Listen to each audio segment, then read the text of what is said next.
Alrighty, here we are. Welcome to the Airwindows live stream. Oh, look, a light. Throwing. Maybe we don't need that right now. Hey, Ahmed. So this is the question and answer stream, and hopefully or presumably this is all working. I'm okay. I have been stressing out with all these changes and stuff. Sometimes changes are good things and yet still super challenging. And certainly changes to the effect of like getting a new camera system going and having to get that up and running. That's been pretty stressful. There's been a lot of stuff going on there. It's basically good. It seems good. I'm kind of looking over here around and doing stuff.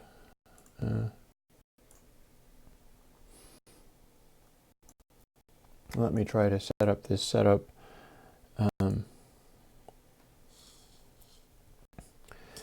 So yeah, I'm going to need to fire up a faster computer for some of this stuff because it's definitely a little bit ridiculous. If the one I'm on currently doesn't melt, it'll probably get me to the next stage where I can get all this stuff up and running. I'm not sure if anybody noticed I had to do the plugin video yesterday, literally in OBS, because the software that I bought and that I've been doing all of this work in for everything, that includes like capture of other programs and screen capture and stuff. If this is not going to work, I'm not sure what I'm going to be able to do. Let's spend a live stream trying to figure out how to make it work.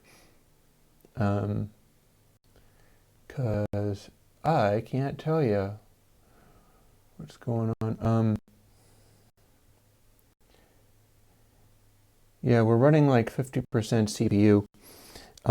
This is going to be my attempt at the video stream. If it doesn't work, it doesn't work. I'm seeing that live.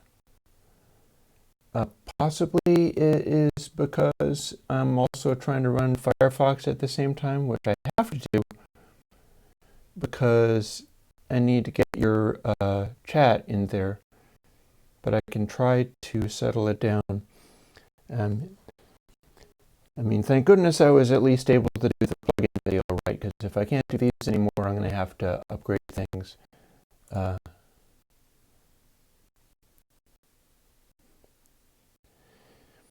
seeing sketchiness here, and I can't hear anything that I'm doing. So apologies for that. There's nothing I can do to unless I run around and start trying to fix things live. You'll just have to tell me whether this never comes together. If it never comes together, this is going to be a swing and a miss. And I will be unable to do live streams until I solve whatever is wrong. Well, cracking and buffering is not okay. And what I'm seeing, are you seeing sample rate? Are you seeing frame rate? Because my view of the OBS window is super duper laggy. It's really laggy. I'm also trying to have a look at the screen on the actual camera. Oh, interesting. That just went completely insane. What happened? Wow, that's different. Here, power down and power back. Be back in a moment.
And now that I replugged the HDMI, that's presumably the mic working because I can see it working.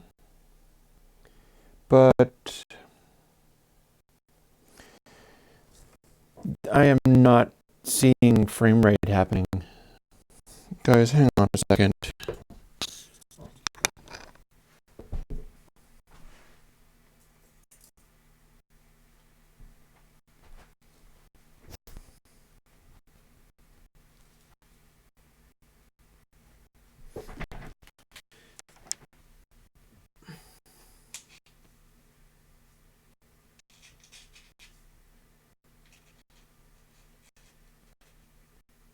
This is going to take me a while.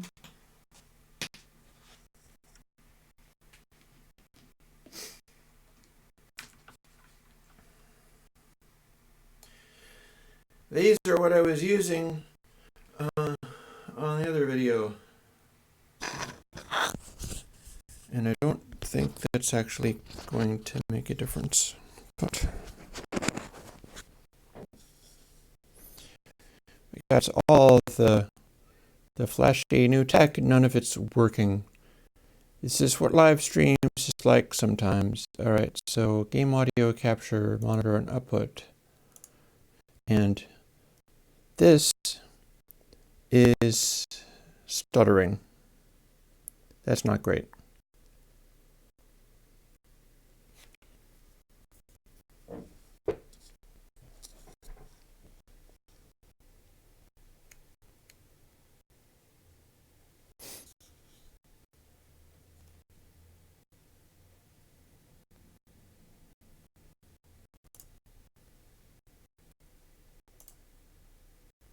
We'll switch over to this. Oh, interesting. Okay, we have a problem here in that I can get OBS to not stutter as much, but only when the other screen isn't on. Let's go back to where the screen is. And I think it's stuttering more. Yeah, this may be a swing and a miss, guys. I got a bad feeling about this.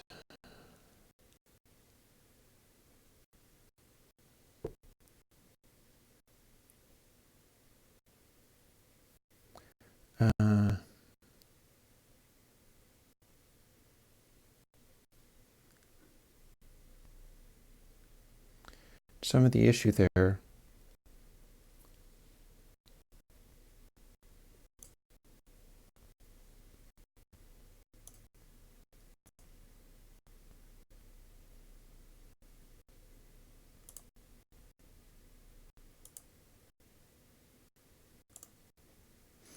Let's try redoing. No.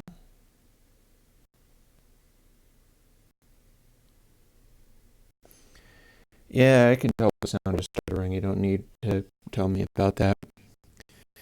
I have a real bad feeling about this. See, when I'm doing that, I can hear what it's doing. Or I can go to Advanced Audio Properties, shut off the monitoring. Maybe I just have too much crap in here.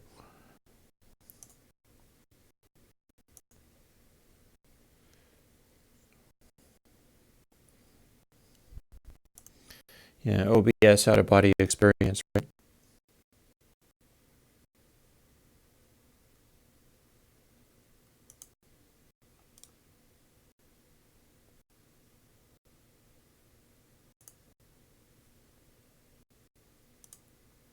Let's remove game audio capture.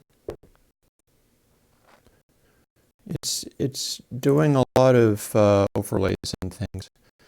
Let's get that logo out of here.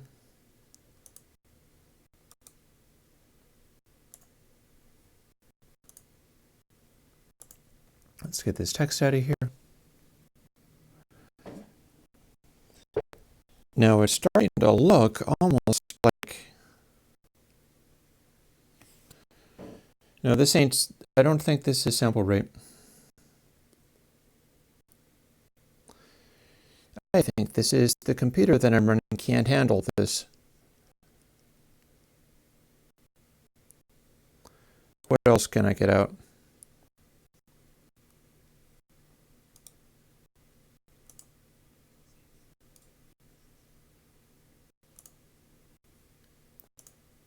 Remove audio input capture.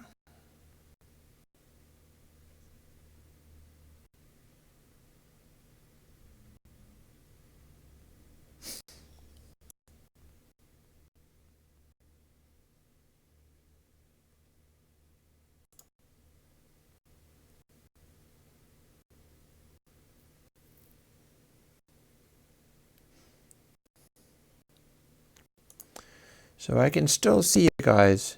I do like to have it so that you are on screen as well. Although I suppose if I have to, I can sacrifice that.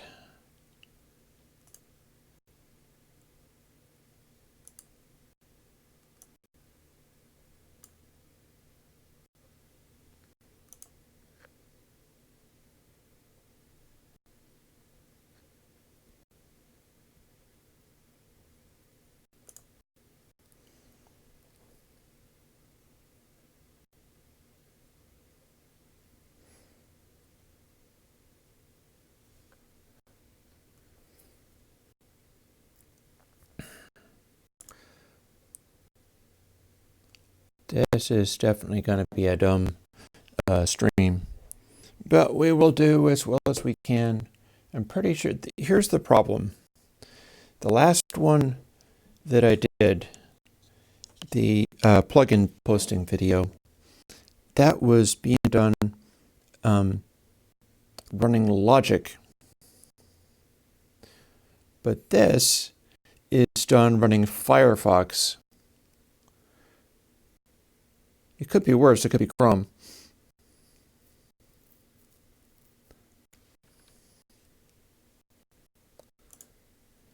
Let's see whether we can.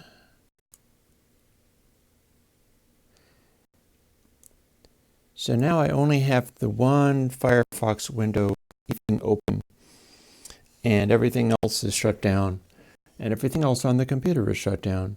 So I can't actually hear when any of this is doing, although just for laughs, I can turn that on. And yeah, well, no, not quite. I has minimized the problems just a little bit. So here's what we're going to do. Also, I have no way of telling whether the battery on this silly camera is even going to survive. So we might make this a short one. I'm not sure if I can handle 2 hours of... And I'm not hearing anything here, so I can take these out.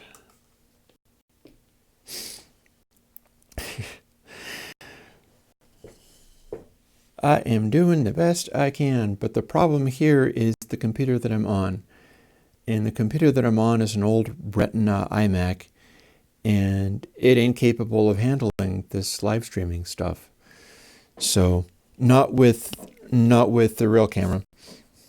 So I got a real camera, but more will have to be revealed as far as further updates. However, I think probably what you're hearing now is audio that's only cutting out a little bit, and I can see on the OBS screen that the video is not as stuttery. So I'm going to have to settle for this today. We will see about trying to upgrade things in future. I do have other improvements in mind, and if I'm able to make stuff better, then this won't be a problem anymore. But for now, It is all the problems on my live stream when I can't do anything about it. So I'll just try not.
Okay, now is it working? It should be.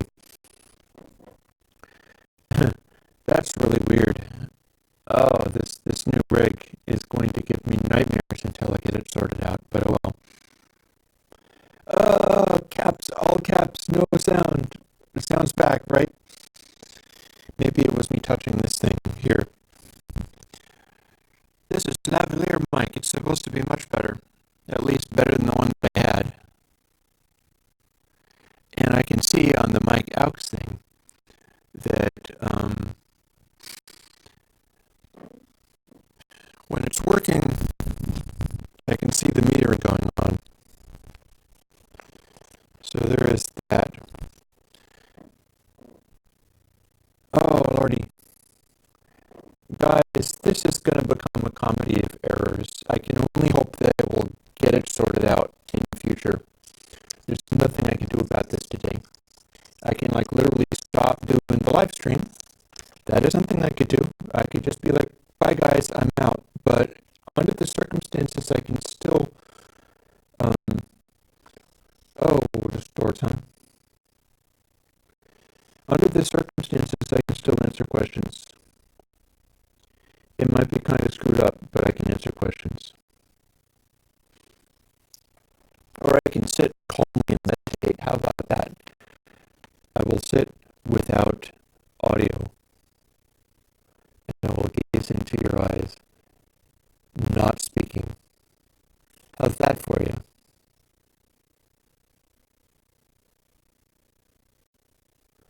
If I don't move, there's nothing for it to compress. And then it'll work. Yeah. No, I'm going to have to scramble. I promise I will try to scramble to, something else. I'm going to need to do the monitoring because I need to hear, no, I can't make up like with the sound, leave me alone. Now you're just tormenting me. Oh, no. Yeah, that's all messed up. Let's power off and power back on again. See you in a bit.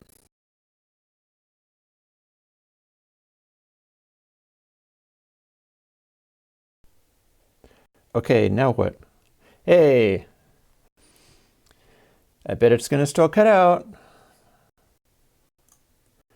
We're kind of backish. So here's the thing.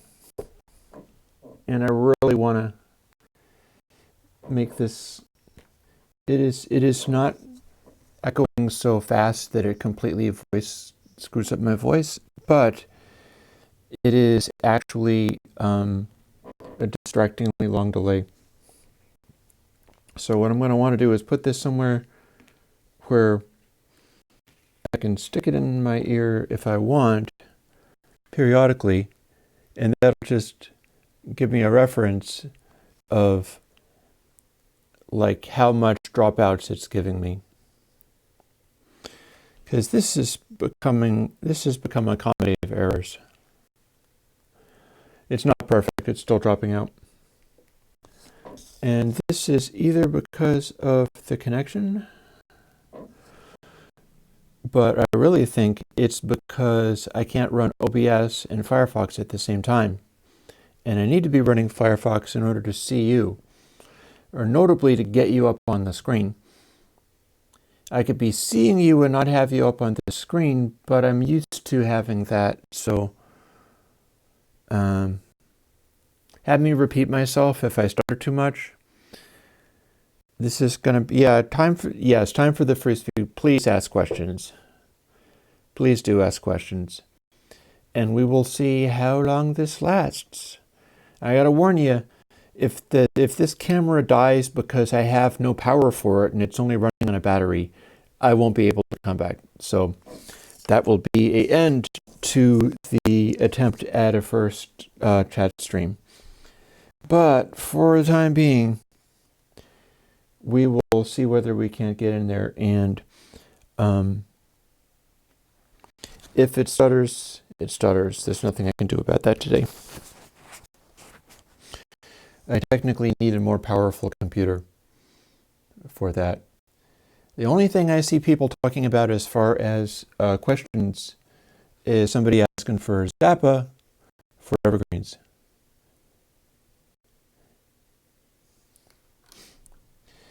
Okay, which? I've got almost all of it. I have my paper. If you can't hear me, I can write answers down on the paper.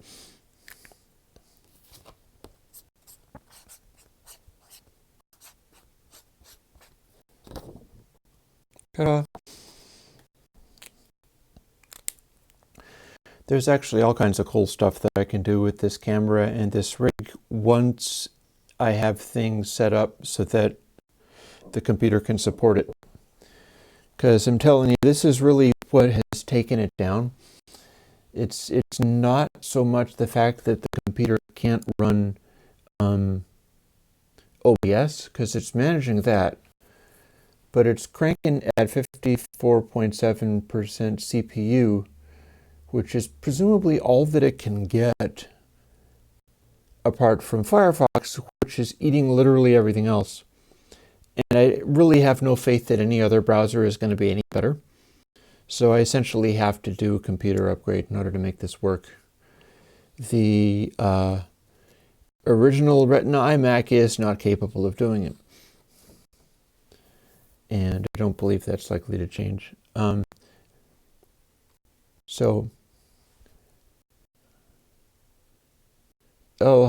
is asking, what's planned for the next plug? I can't tell you right now. You know why? Because I'm too distracted by this camera nonsense and this OBS nonsense. I know what I've got coming. In some cases, I already have it built for Audio Unit and VST, and I need to cross-compile it into Windows and Linux, and that won't pose a problem. I've got stuff coming. I can't tell you what it is because I can't think of a damn thing right now. However, I can answer questions that don't require me to remember what the hell I'm doing. And Ahmed has a question about, is there any thought of an EQ apart from that C-strip one? The answer is, oh yes, absolutely. I have not yet done anything serious with the biquad stuff, and the biquad stuff is my ticket to doing a really good EQ. So that's what is going to become the next thing, EQ-wise, is making a kind of channel style one, and a channel style one that is using the biquad roll-offs. I have ideas as far as, like, what if your mid-range was cut off like this. So if you didn't have it rolled off, it would be just flat. But if you started boosting, you would start getting this point at the farthest extreme, which would be a sharper roll-off. And the way biquads work, it's like a resonant roll-off, kind of like that synth filter stuff that I was doing. I think if I voiced that right, it'll be interesting and useful. It'll be a useful way of voicing an EQ that people may not. It's like engineers and musicians think of EQs differently. Like for the engineer, they'll be like, the EQ must have a defined pass band and stop band, and it needs to roll off like this. And you use the Butterworth because it's a slower roll off, but it doesn't have that peak that I'm showing. And a synthesizer guy is like, oh, this is my resonance filter. I want lots of this. And you could make a multiple channel EQ that had, and I'm just testing to make sure that the voice still works. Mostly it seems to.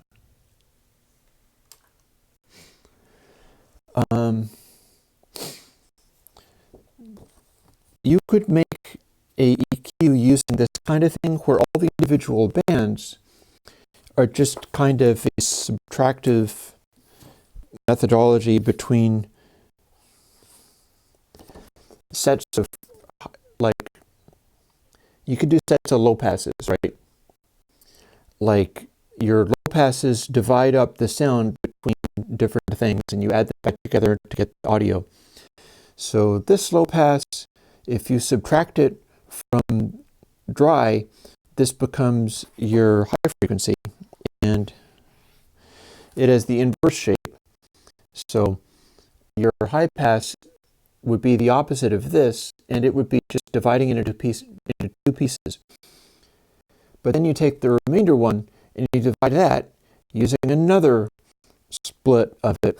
And so that causes another factor where if you boosted the mids, you would get a shape kind of like this, and it would start ducking out the point at which the one under it was getting resonant. I think there's useful stuff that can be done with that. I don't think anybody's done it because engineers need to be able to specify a pass band and a stop band real accurately, and they don't think of things in terms of like resonance around the filter cutoff frequency being in any way good. But if you're doing this kind of constructive solid geometry behavior where you're subtracting the one from the other so that your highs are like the subtraction of the resonant low pass, then all of the different behaviors start developing interesting quirks to them. And that's what I want to play with. So that is the idea for the next EQ when I come out with another EQ that's like a 3 or 4 band kind of thing. And given the limitations of the generic plugin interface, which has been giving me complete nightmares in various ways, like somebody was upset because they couldn't use plugins in OBS, and I use OBS myself. And I was like, I was using Recurve, and it doesn't have controls anyway. And now that I try it, because they were trying to use the earlier DS, yeah, there's a DS update coming. They were trying to use that in OBS, and they couldn't because it doesn't show any controls. And I was like, yup, mine doesn't show any controls either. I can't do anything about that. OBS would have to support that, and they don't. So I was like, I could make a preset DS, which you can just load up, and as long as I've compiled it right, it would do your de-essing thing. That might even be worth doing as a workaround for the time being if people want to have de-essing. Like, are my S's super annoying in this stream? Because if so, and I can hear it come, I can hear my S's coming out of the headphones over there. So that's probably a little bit annoying. I could make a workaround, but I cannot fix the problem because the problem is OBS not supporting generic interface stuff. Kind of like Cubase itself has problems doing the generic interface stuff, and I think the problem with the Cubase is they don't give you a text area to type in values, or if they do, it doesn't honor it. And if Steinberg wants to mess with you using their own plugin format and not support it, there's not a lot I can do to help. But there are some possible solutions to that. They're expensive. there's a guy who's doing a plugin framework called iPlug, who clearly knows how to do things like VSDs with GUIs and possibly audio units with those as well.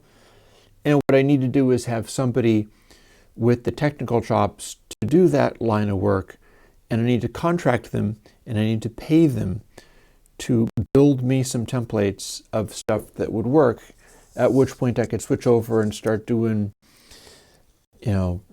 probably not everything that way, but I would be putting out, people always react like, oh dude, it's not showing any designs. I could make you pictures of knobs in Blender if that would help. And I'm like, that is so much not even, you are so far away from what is actually required that it's scary. You can't just draw me something in Blender and have that work. It doesn't, if it just a picture doesn't help. The picture doesn't help, and I have these plugin frameworks, and I've got a really large number of plugins that work in many contexts and under many situations, including situations that fight with the GUI context. But when the programs demand the GUI context, there's nothing that I can do to provide them. So there's your problem. So I'm looking at the chat and I'm not seeing a lot going on, nor can I tell much about it because I can't be running any other windows, and Firefox have shut everything down other than the bare minimum hybrid check. Ahmed, I cannot tell you the name of the secret musician because he's a secret. Otherwise, I'd be able to tell you, and I would have already told you. Mind you, if everything goes well, and I do get to tell you who that is, I strongly recommend listening to this dude's songs because I think he's great stuff. Oh my God, it's only 11:34. I've spent like a half an hour doing this. Well, hopefully you enjoy the imagery of the new camera, even if it is fighting me. Hey David, this has been nightmare mode live stream because of technical problems, most of which have to do with I can't run OBS and Firefox at the same time. And seeing as I need to have Firefox running to have the chat up and be able to see it, or at least be able to stream it, I could be running the chat on an entirely other computer. Then you wouldn't be able to see it on the stream, which I like to have it on my stream so that people can see who is there and talking. That would solve the problem, but I'm working around it just barely. It's kind of jittery, struggly. Foco has a question. Oh, Oheim says we are buffered. I don't know what that means. What I'm hearing is mostly my voice is coming through. So it's going to choke sometimes. Have me repeat if you miss something. I can't really tell. Again, this is because I'm on a geriatric old computer. The Patreon has been helping me upgrade these things, as you can see, because you can see this glorious new camera, and that is the Patreon, among other things, has made it possible to throw money into doing that. It's not enough. I need to get more. But you get to see the prettiness of the new screen and that kind of stuff. Yay. And I've been doing my best at fixing things. Like, look, I fixed my glasses by bending them with a wrench, because before they were like this and they reflected lights. And if I bend it like that, I can actually read stuff through this just fine. It is correctly positioned for that, but it's not reflecting lights anymore.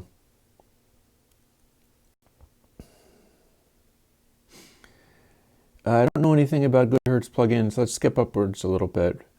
I am really hoping to get more for Linux for audio work, and I do believe it can be a serious alternative to Apple And my reason for thinking that, I wonder whether I can stand having this in my ear enough so that I can tell whether it's dropping out constantly. It's dropping out kind of a lot, but there's nothing I can do about that today, other than get you guys off the screen and not be able to see what you're asking me. That's no good. Oh dear. It's only dropping out a little. I don't think I can update settings without rebooting the stream. I tried to switch it to super fast encoding. It's not helping. I've cut back all of this stuff in OBS as much as I possibly could. So we're gonna live with this as well as we can. It's claiming it hasn't dropped any frames, so there's that.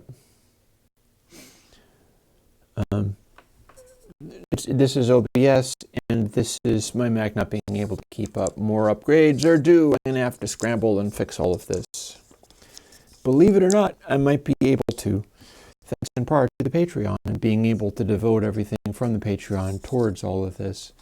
When you're updating stuff, often this is the situation that you get, is that you're scrambling and updating this, which makes you update that, which makes you update the other thing. And that's one of the reasons why I support what I do. That's one of the reasons why I make the plugins on this antique old laptop, specifically so that people can run older gear and not get forced to, like, oh look, now you have to buy a new laptop which can't run the old operating system because, well, I mean, if it's the Apple anyways, not everybody runs Apple, that's fine, but it still is often the way of things, like, oh, and now you have to update the DAW, and now you have to update the plugins, and now you have to update this and that and the other thing. And I find that repugnant, and this is kind of part of the reason it's now affecting me. It's now affecting me, and then I'm going to have to move other stuff, and this live stream is a sacrifice of that.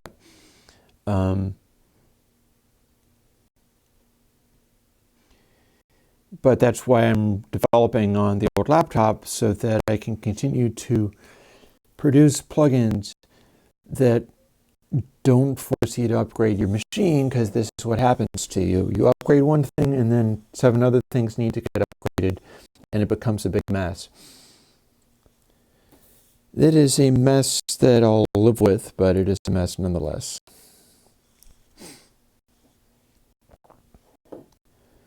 So again, I don't know about GoodHertz. I don't know anything about GoodHertz. When I'm talking about devices and plugins and things, lately I've been talking more about Eurorack stuff. And I do have hopes of, like, if I was to do a, cans A and B, actually cans B is doing some attenuation there, but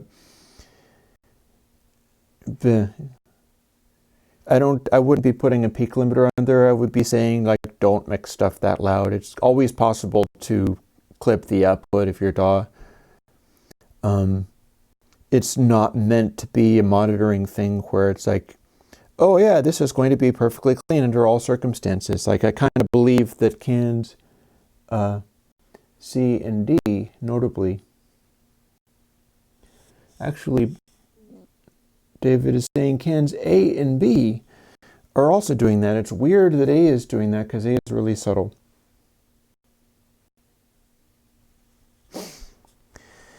The tape plugins, that's definitely, here, I'll write that down. I'm not doing super well today as far as keeping up with the things. And again, this all could grind to a halt at any moment. If the battery runs out of this camera, I'm done. I can go only as long as the battery goes.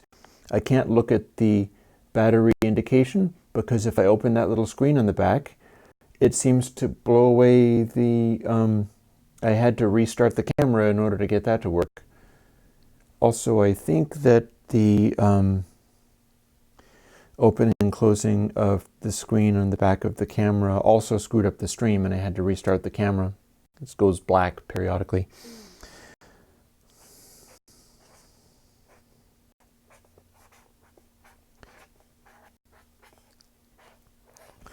So I don't remember which 2-tape we're on, but 2-tape X should be something in my calculations, and I'll tell you why. Because all the 2-tapes have had troubles with that particular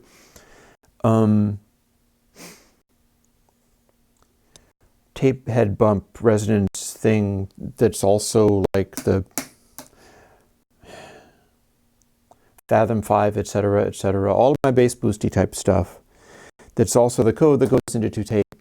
And it's a nice little algorithm. I don't think anybody else uses it very much, but this could possibly be why. Because the algorithm requires a filter after it to stop it from just running DC. And the neat thing about doing a new 2-tape is that I can use that algorithm and then use a biquad to clean it up.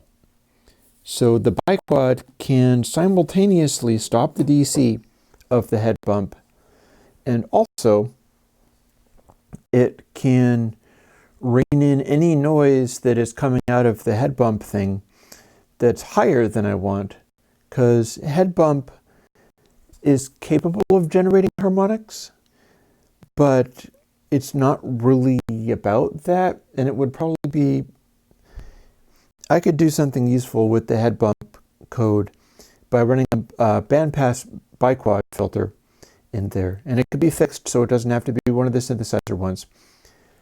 And then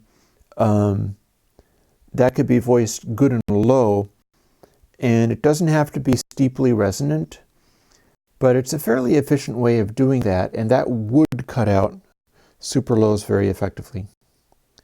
Oh, by the way, guys, it's also possible that I have to jump up and get the door because of things getting delivered, because the studio upgrades, like the number of things that I needed to have just to make this camera work would boggle your mind. At some point I could entertain questions as to what are you doing with your visual effects stuff, because there's a bunch of interesting answers on that as well.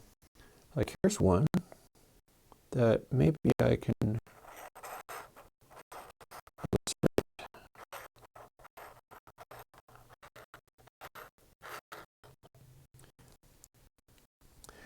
check it out. This is what the camera really looks like, but I am in love with filters. So this is a Tiffin filter, and it gives me a little more of that sort of, the visual qualities of actual cameras rather than video everything. And what it's doing is it's being a sort of faint haze effect. And it's like one of those diffusion filters. Be careful not to breathe on this before sealing it up again, or I'll have fog in the inside of my lens permanently.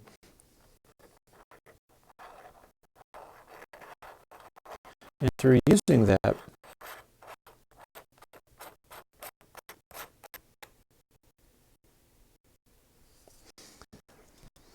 I'm able to get that kind of Airwindows vibe to things, where I wanted to feel as if there's actual atmosphere in the room. So it's not doing much as far as putting flares around light sources, because that's not what this particular filter is about, but it still does have a certain degree of that going on.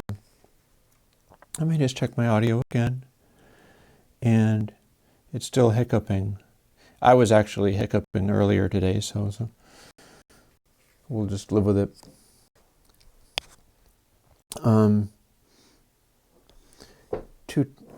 I didn't know IKEA made a plate reverb. That sounds amusing.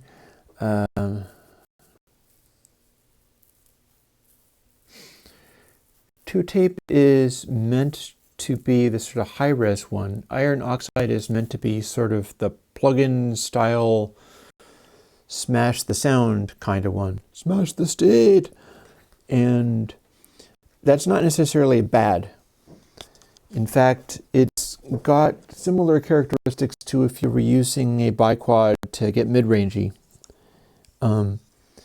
That iron oxide is capable of getting sounds like that real well.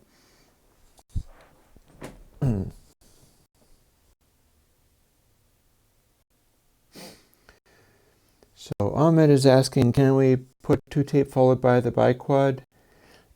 It wouldn't really quite be the same. You could do that, and it's probably an effective way of wiping out low frequency stuff, because one thing about a biquad filter is that you can pretty effectively filter stuff like that using it. It's going to, like, I'll be able to do better by putting the biquad bandpass type stuff on the head bump specifically, and only the head bump. And the distorty stuff that's also part of 2-tape doesn't have to go through the biquad, and wouldn't go through the biquad. Yeah.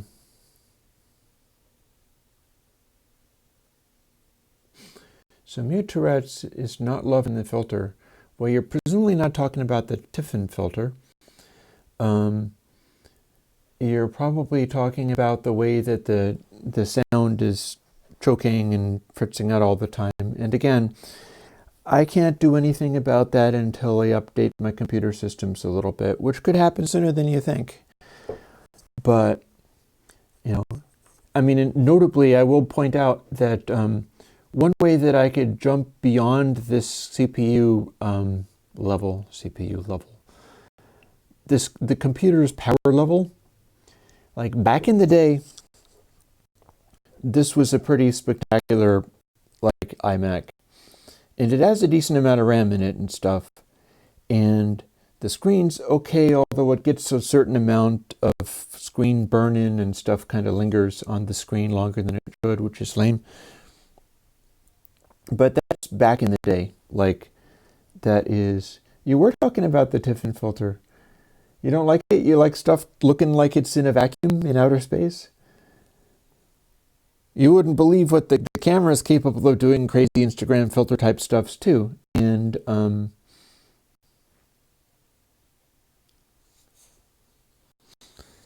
I'll see what I can do. I mean, all of the previous Airwindows stuff was also being done using the filter, except for that it was a fragment of a smashed filter super glued onto the front of a Logitech webcam. And that was my jam. That was how I was doing it, real ghetto. And if somebody wants that camera, I should give it to them. David, do you need an extra camera for the muzzle type, live streaming type stuff? You need an extra camera, and you can have the Airwindows camera. But no, it's just like I do the music that I do using an analog modular synth. I like doing visual things with analog filters, which doesn't mean that you're necessarily going to like the Tiffin Smoke 2. I liked it. I liked it better than any of the other filters I could get to do roughly the same kind of thing, because I do not like that everything is in a vacuum, ultra clear and pristine digital video look. I'm pushing for more of a sort of filmy, retro-y kind of thing. And this is one of the ways that I do it. And you don't have to like it. Oh no, well, blur is a whole separate thing. This is a manual lens. This is not autofocus. You could be telling me to focus, and maybe I should. Like, here. That, I believe, is infinity.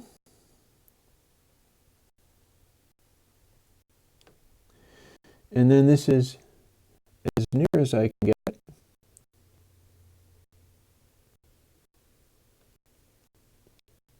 And then I can be out of focus here. Oh, wait, I can get it even more extreme. Check this out. Now, we are on a 22 aperture. The aperture is also manual.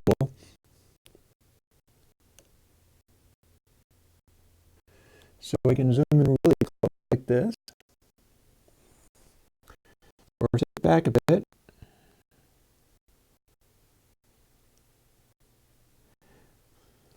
And that way you got my face in focus, or at least it seems to be reasonably focused, and the background is totally out of focus. So I'm still not getting like bokeh or whatever.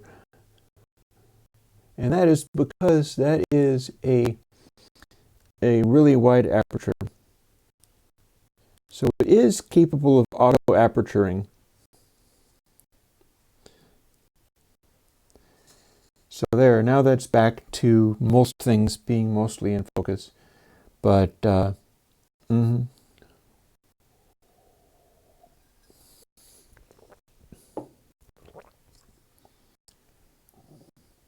So it might be, yeah, and I got rid of the clock partly because it was reflecting the light. And it was like, it was sitting in my kitchen originally. This is not a fancy clock. I got it from a place called Mr. G's. That's a kind of discount warehouse wholesaler buying abandoned crap and reselling it. And so it's like a giant $10 wall clock kind of thing that I got years ago. It's fun to do weird stuff and get things that are like just strange acquisitions from places, and that's where that clock came from. The clock is actually nothing fancy. It is simply just a little digital or a little quartz clock, and somehow it's strong enough to move those giant hands. And I thought that was kind of fun. Hey LQ2, recent Vietnamese guy in the Facebook group, haha.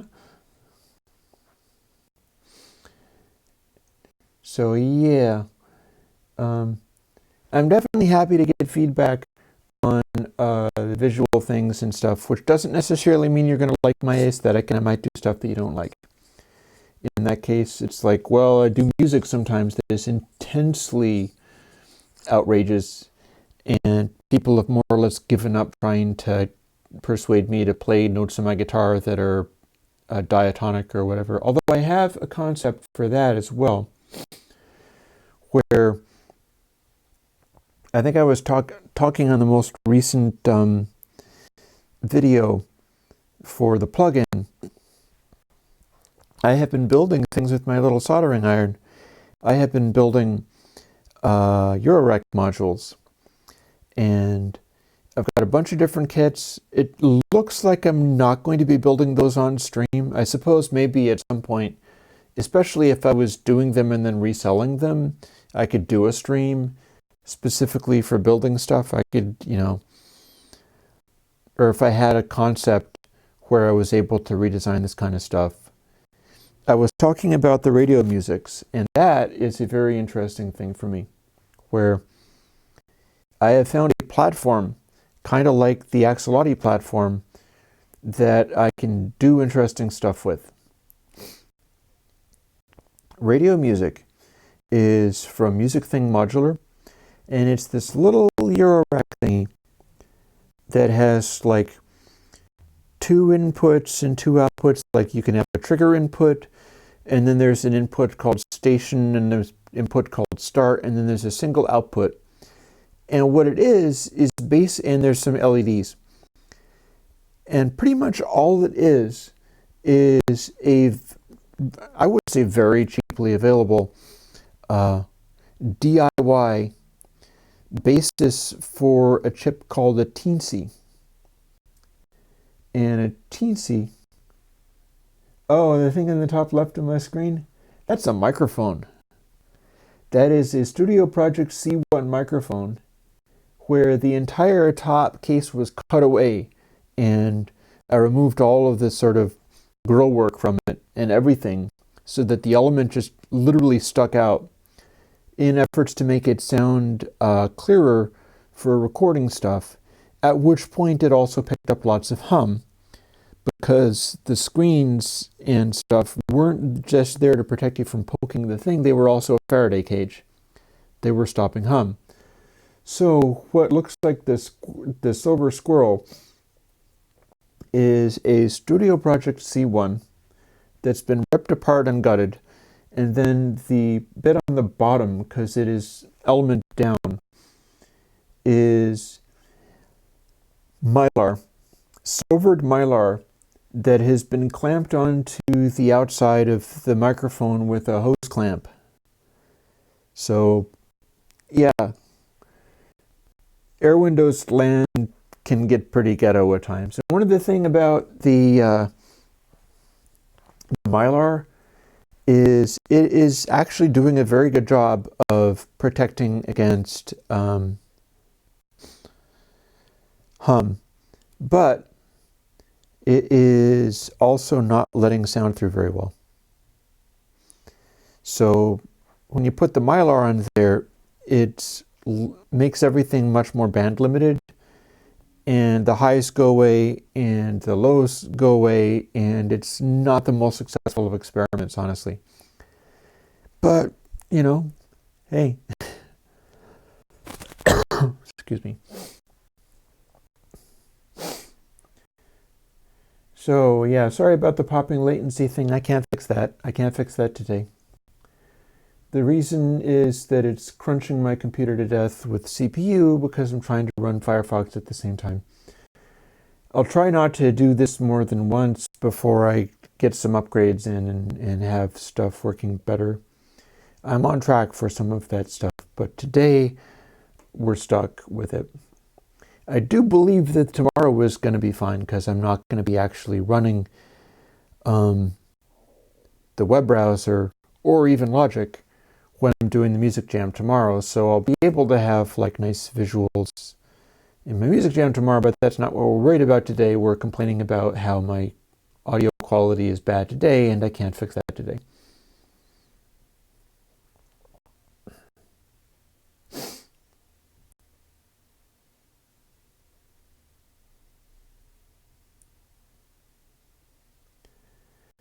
I hope to do more stuff with versions of console. I don't think I'm done. Like console 6 was a radical experiment with somebody who has continued to throw ideas my way from time to time. They keep going like, oh, here's an algorithm that does another saturation, and I keep going, I have 12 things that I'm trying to do. I can't just drop everything and do your thing. I hope that they learn to code their own stuff. I certainly have made the templates for my audio unit and VST making available. So somebody who's having a bunch of good ideas maybe should start doing this themselves. But there is ways of incorporating stuff into, like, for instance, the way that using generic digital EQs on inside console means that it would make sense to build a console-style system that had not only the gain trim thing in the front, because you can't put a fader after it, sadly, but also things like EQ trims and such. And I could place those in such a way that they would be wherever they were most needed, whether they're more effective after a console or before. They could be living inside the plugin in whichever position was most useful. Because it might not be the same. Like some things might sound better inside console and some things might sound better before you hit that. And it could be in the same plugin, but different bands would be in front of or behind the console element. So there is, but then part of what's going on there is that would be a good excuse for getting together sets of plugins that people could install and be like, here, install the console 12 system. And then you get like an EQ and you get a variety of different things. And they're not all built into one plugin, but they're being provided as one package. Like it's not all about dig stuff out of new updates.zip anymore.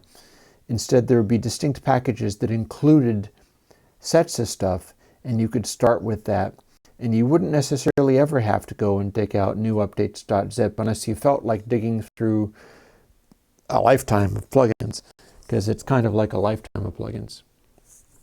I'm beginning to see some other questions, which is good because I made it through an hour of this without too much disaster, and we'll see whether we can do another hour or whether the camera is going to just cut out and run out of batteries. That's another thing. I need external power supply for the camera to be able to do this kind of thing confidently. While I don't have that, I don't know to what extent I can even continue to work. So if I just cut out, guys, then that's all for today. So while I'm still here, let us ask and answer questions.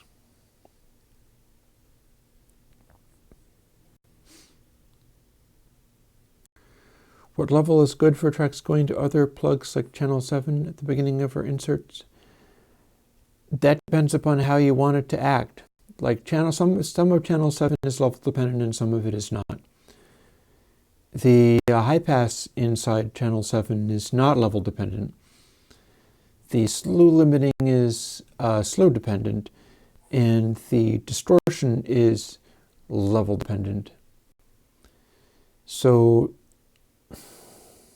whenever people deal with this, they always go, oh, how do I gain stage it to get this much of the distortion? And it's not necessarily supposed to be about that. I have dedicated distortion plugs for that purpose. The idea is that it's supposed to have a subtle coloration like a visual filter on a camera, and not act like straight up a stomp box. But I can't necessarily control how people work with stuff, nor do I really want to. I like it when people abuse the plugins or do weird things with them. And it's why I warmed to David Pixley so long ago. It's like, oh, you're a man after my own heart. You're doing terrible things to the plugs. Yay. DI guitars. I haven't worked on DI guitars yet. I'm being begged to do that.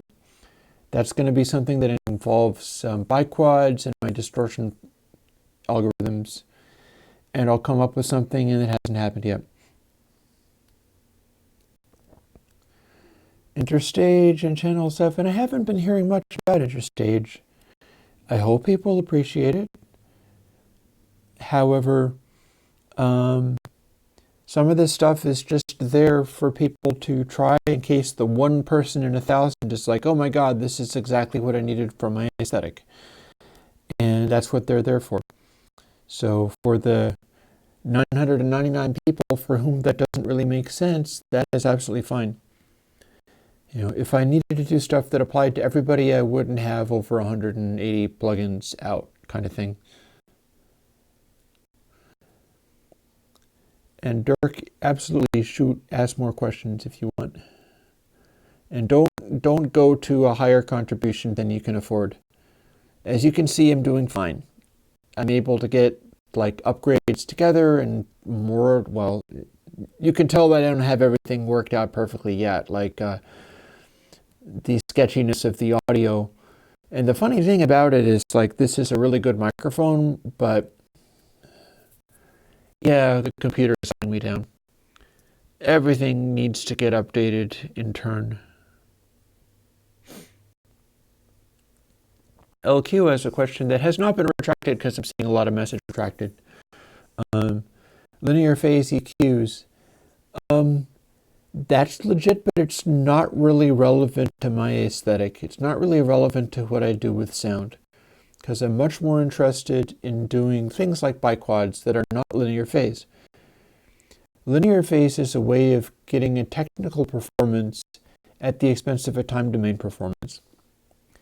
When you do, yeah, thank you about the video, because that's, that cost me a bit. I was able to get a B-stock camera without lens. This is a GH5. That's why it looks good. I was able to get a B-stock, like, refurbished camera without lens in order to be able to get it cheaper. And I also got a B-stock lens, which is the fixed focus lens that costs less than like the real lenses for the thing. It actually is a real lens, and I like the fact that it's manual focus because it's not focus hunting. And I'm willing to go to the trouble of just getting the right focus. And honestly, it's such a wide-angle lens, and it's taking in so much light that if I use a small aperture, stuff is mostly going to be pretty in focus. I have to put it to a very large aperture to start getting stuff out of focus as I go.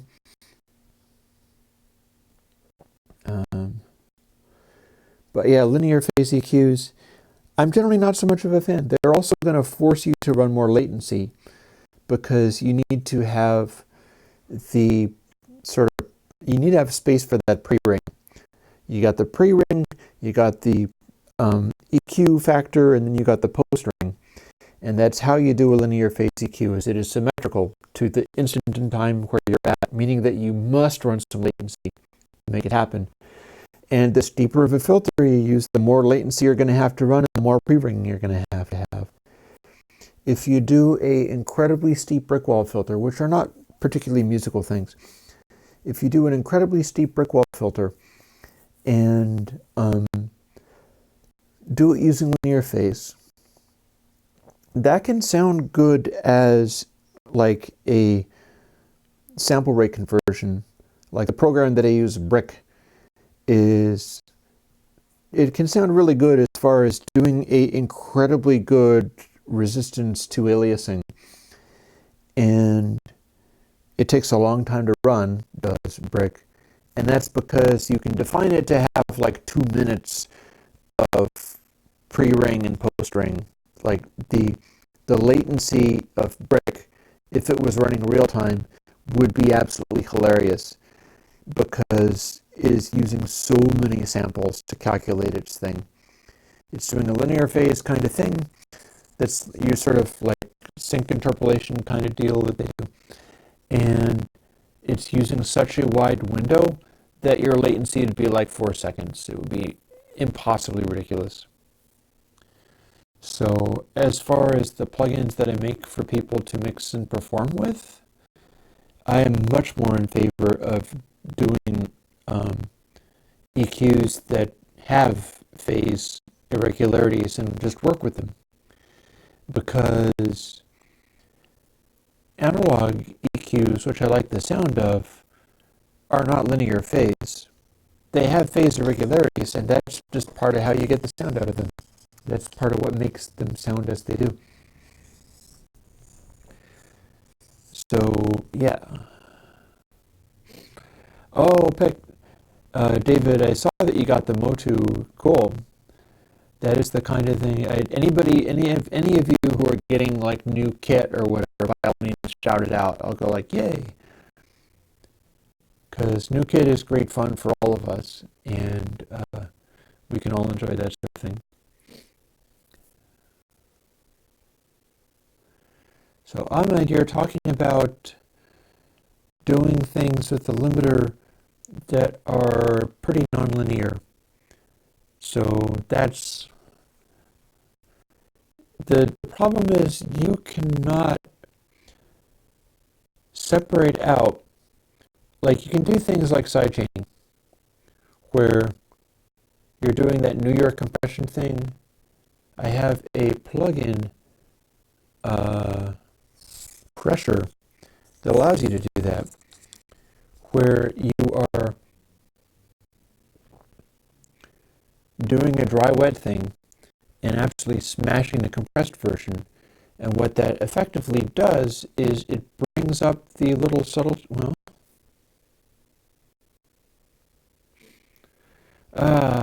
picks. That's because it's dropping out, right? Because the microphone that I'm using, oh no, is it, yeah? Okay, tell you what, I'll be back in a moment.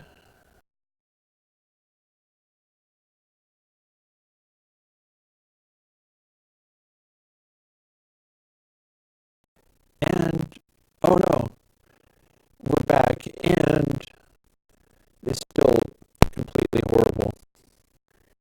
Okay, guys, I might have to call a halt here. This is not acceptable.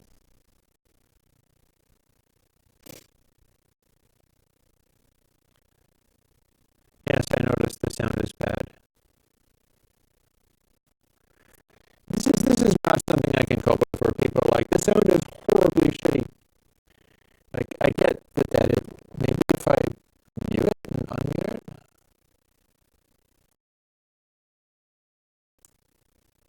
No, that didn't help.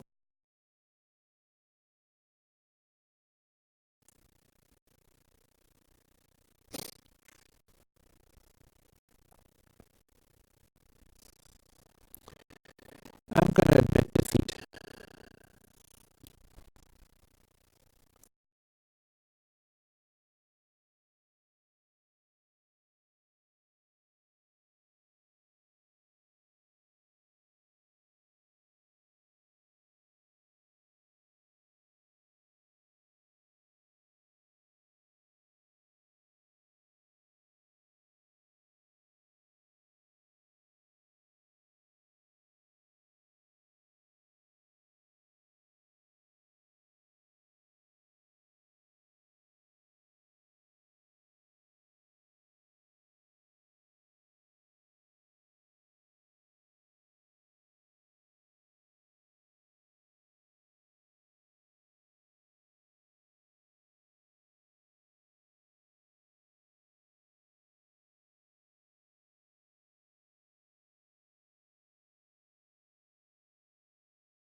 And that did not fix it. Let's try one more.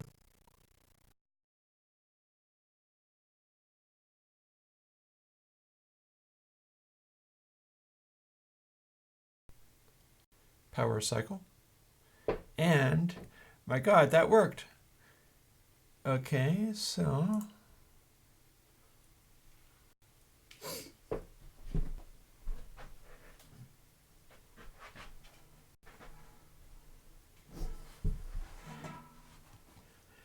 time to grab the laptop.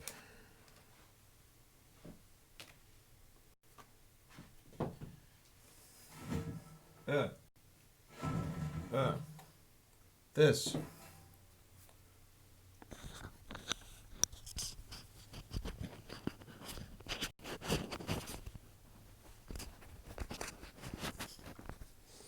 So here's how this is going to have to work. Is I can probably go and find your stuff. I think it's not perfect, but it is not as much of a mess as before. I have the other laptop, and if I turn that on,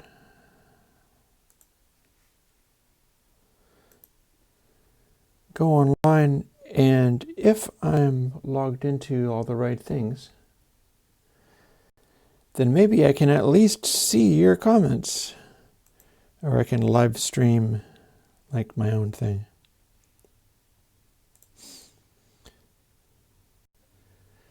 I have no idea whether I'm even logged in or not. No, that's the wrong.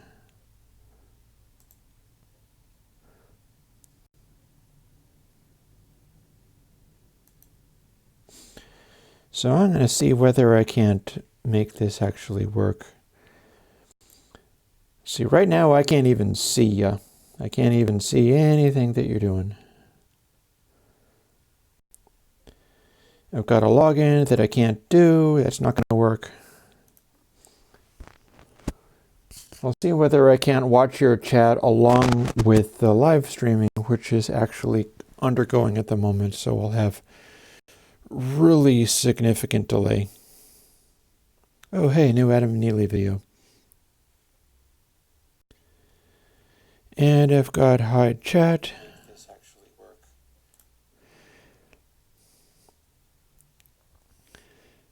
So hilarious. So check it out. I can read some of our things. Dirk says, what's the tip of New York compress? I don't know. I don't know what tip of thing would mean. My God, it's full of stars. Oh, there is a globe. Yes, there is. Use pressure to smash, blend. See, this distracted me away from doing actual work, which is unfortunate. I was going to say, if you can do parallel compression, why can't you do... And this freaking computer is still not recording me properly. I'm still getting dropouts. I swear I'm going to fix this. If you can do parallel compression,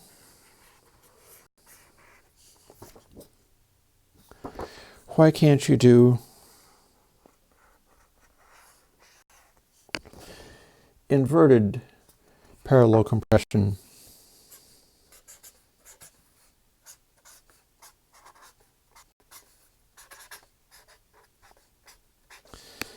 So there's a question.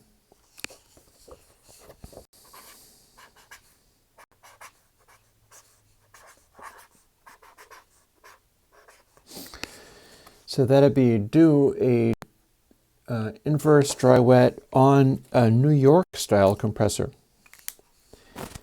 A compressor that does a really hard compression. I keep scrubbing this mic, I'm sorry.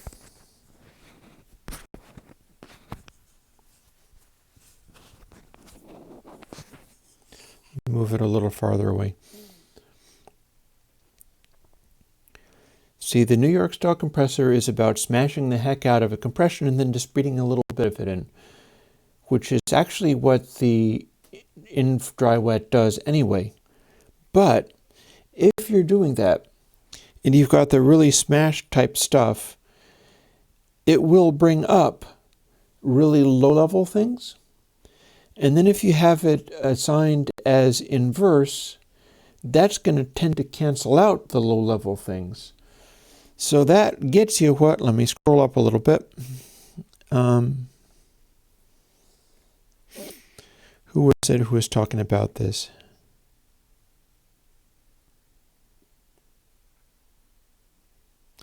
Ahmed. Ahmed says, I think as we can edit or cut the higher half of the dB in a limiter, if we can do the same thing in the lower half of dBs, if it is even possible, then we can create something that can give butter. I don't think you actually meant butter. I think there's something else. But Ahmed said this, even if I may have it somewhat garbled. And, oh look, I didn't finish all my coffee. Attending to that. It's cold, but it's still good coffee. So, Ahmed's talking about a higher half of the dB in a limiter and lower half of the dB. You can't actually do that. That doesn't actually work. It's not possible to get only half of the amplitude of a thing and then do separate things to the other half of the amplitude. But with this New York compression trick, one of the things that you can do is squish everything to be all basically the same. And let me get my face off of my screen on that thing.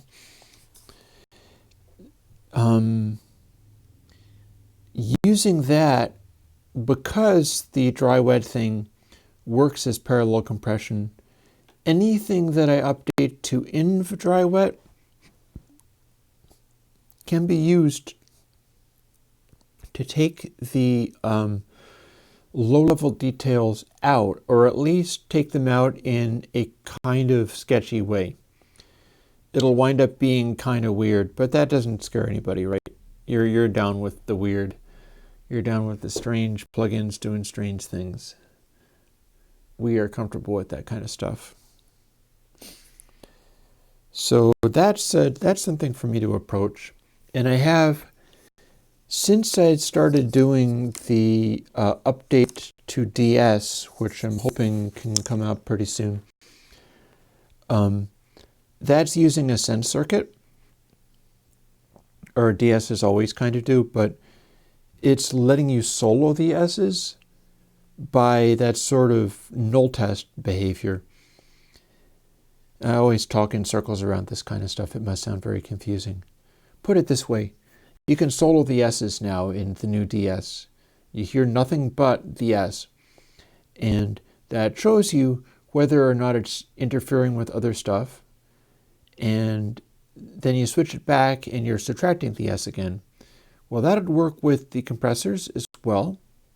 So using complicated conglomerations of dry-wet controls is a way of doing that. Like you can do whatever you wanted with the dry-wet and then implement one of these sense controls, implement one of these switches where it's like, and then this is the difference between what you put in and what you got out. And that's as good, if not better, than the whole give me an indicator light so that I can hear what the plugin is doing. Because that means you can use that for special effects if you wanted. And you can hear where it's affecting the plugin. Like the DS is very surprising because if you run it on a full range signal, you can get it so that it's only kicking in on the S's of the voice, and yet part of the beats will come through and not just high frequency parts of the beats. I was finding that partly I think because the way that it works, it's doing an overall change in levels. So when you're doing that,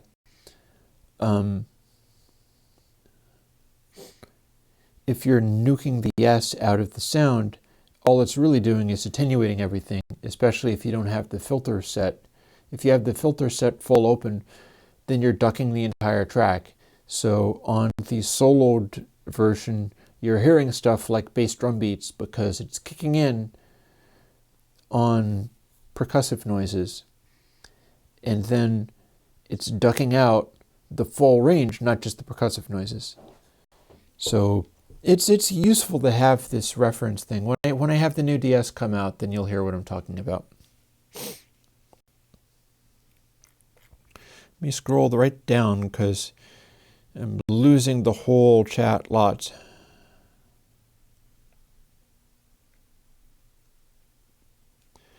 Oh wait, I need to turn this to live chat.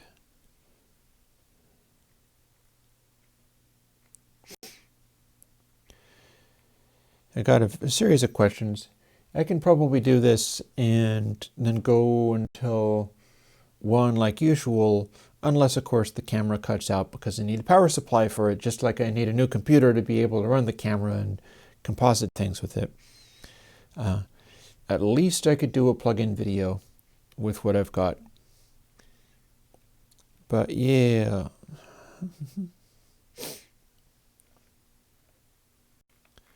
Comment on Firefox. People saying bye before I came back, reading the chat on another laptop that you can't see. Dirk asks, what monitoring do you use when designing plugins and testing them? I'm using the laptop I lifted up and showed you, the one that I'm reading your comments on right now. And that has optical out. I think it might have optical in and out, but I know it has optical out. And I'm running that into a Lavry Black. That a Lavry is an expensive digital to analog converter that is mastering grade. And I'm essentially using headphones for designing and checking out the plugins. That won't always be the case. I'm moving towards being able to use it with my full studio rig. But for the time being, it's the laptop and it's the Lavry. And the Lavry is powering Sennheiser HD 600s, I think. The ones that I completely mutated. Here, I should show you that too. Long as we're doing things.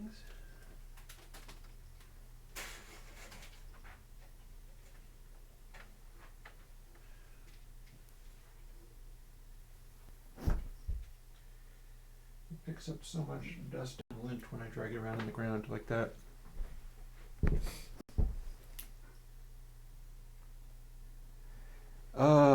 David, I wonder what you're getting upset about now. Going, I don't give a fuck about things. You're lucky I don't do Top Chat, otherwise you're going to get canceled out of that. So this is what I'm designing plugins on. It's an HD600. As you can see, I have put aluminum tape inside it and stripped it away.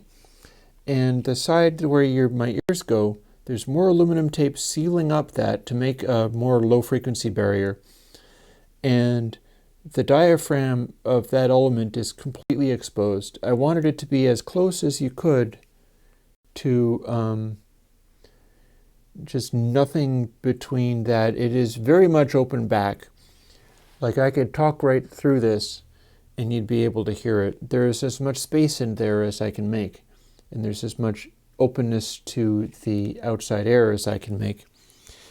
And this combined with the Lavry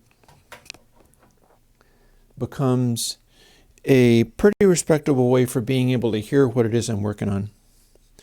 And let me keep scrolling.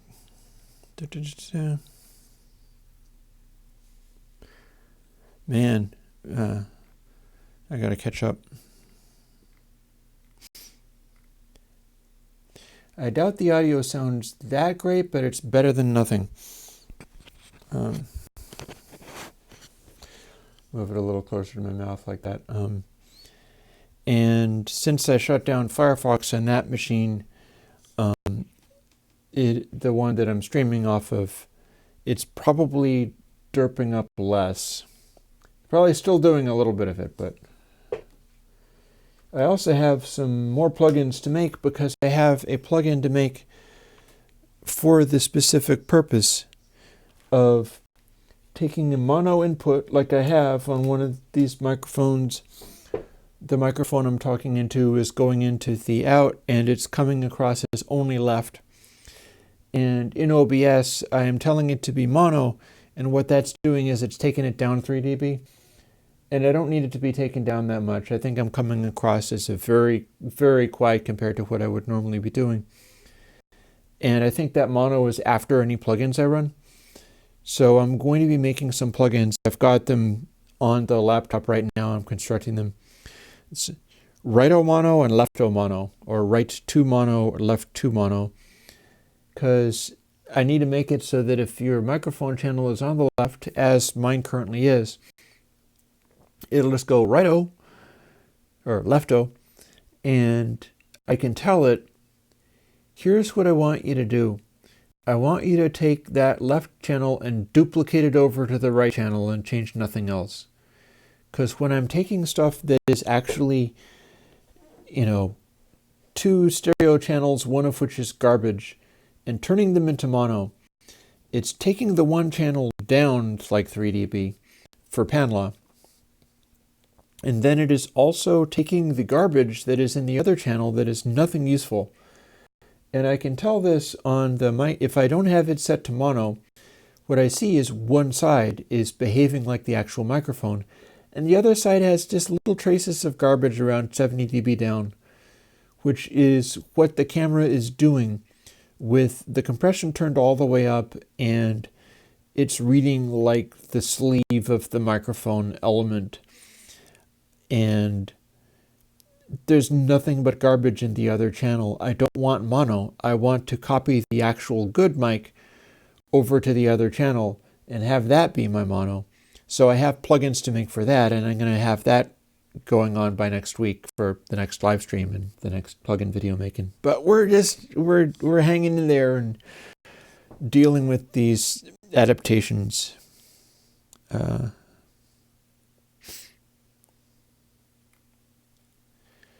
Better signal to raise. I'm still not following you, Ahmed.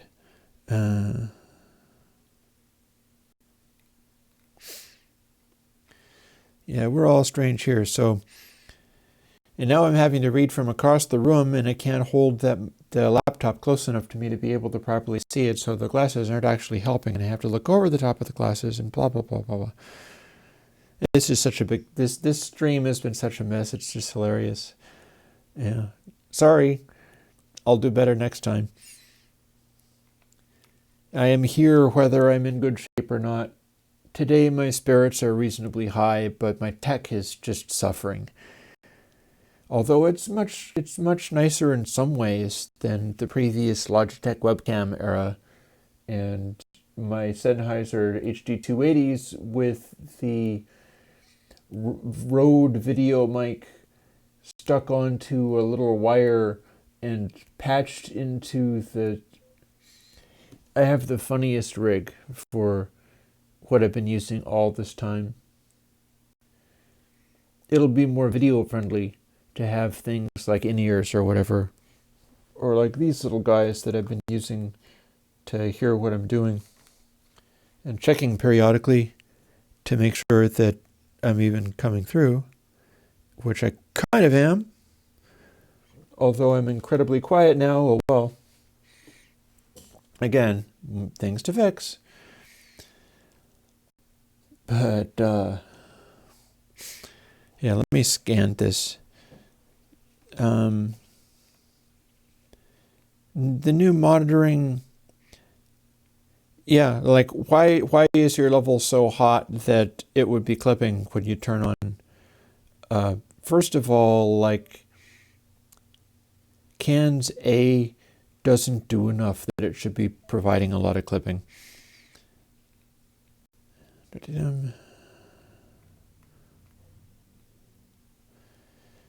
Plugin that's essentially the opposite of max bass, min bass. I have no idea what that's about. Kevin asks, can monitoring CANS A be used for mixing? You could. I wouldn't necessarily recommend it. Why would you want to build something like that into your signal? Don't people usually try to make stereo wider rather than have stereo crossfeeds? If you were doing that, you would be wanting to use something that was real subtle, so CANS A is subtle enough that you can get away with it. In that case, I would just say don't clip. The whole thing builds in a 24-bit output stage, so you can't simultaneously do CANS A and not just another dither to 16-bit, although you could always throw one on afterwards. But yeah, if that's something that you really wanted to do, then you could do it. Fathom 5 is another bass adding thing. And it's not frequency dependent, it's just bass adding thing. Waves 1 adds octaves down. Yes, I can do stuff like that.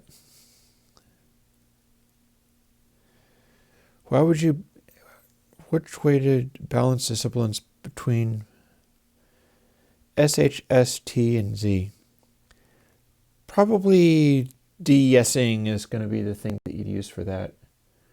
And it boggles my mind that anybody thinks that the sound is that much better, because now the sound is like wildly quiet. Oh well, I'll fix this in post. No, I won't. This is a live stream. I'll fix it by next week. I bet I can have this fixed by next week. I'll have the right and left to mono things. I'm not sure what's causing it to kick in so much. Maybe the phantom channel is causing the compression to kick in. Dum-dum-dum. Oh, David, do I really deserve thumbs up today? I'm not sure I do. I'll be updating Airwindows plugins with the weird DC offset, because the ones that do that are typically the ones that have that Fathom 5 two-tape head bump bass kit style low frequency boost. It's a really specific algorithm, and it has built-in weaknesses as far as wanting to put DC offset in there. So I need to start incorporating the biquad stuff into all those plugins in order to cover that bass. Until I do that, I don't really have it fixed. Although granted, you can throw a biquad high pass on after any of that stuff, but I'd rather be designing that myself, because it's like you could be putting a big bass boost in, then your high pass is at like 50 hertz or whatever, and you're not getting the full effect. There is bound to be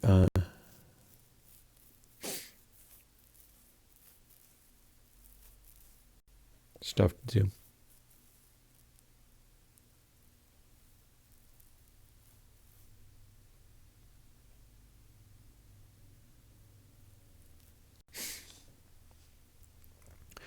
Okay, one thing we never actually did, though, and we're at 12:37, and even if the camera doesn't give up, it's possible that I'm just going to go. I'm too fried today to continue any further.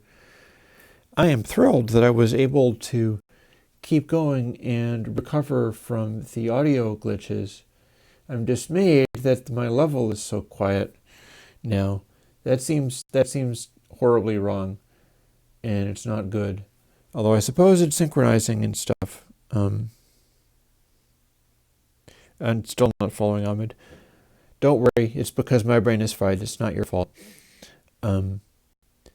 But what I should do is fish out my pieces of paper from underneath the laptop that I dragged out here in order to cover some of this stuff and say my pitiful messages. And I need to ask you what you would want for the Evergreens. Evergreens doesn't require any of this. Although technically I could be using this mic. Maybe I'll still use the other mic for the. I'm not sure whether I'm ready to go into a new mic situation for Evergreens. But I'm prepared to do it this coming Wednesday. So we need to talk about what record I'm going to do. Somebody was begging for Zappa. I have almost all the Zappa, so you're going to have to be more specific than that. And there are, of course, other people asking for other things, and I don't remember any of them right now.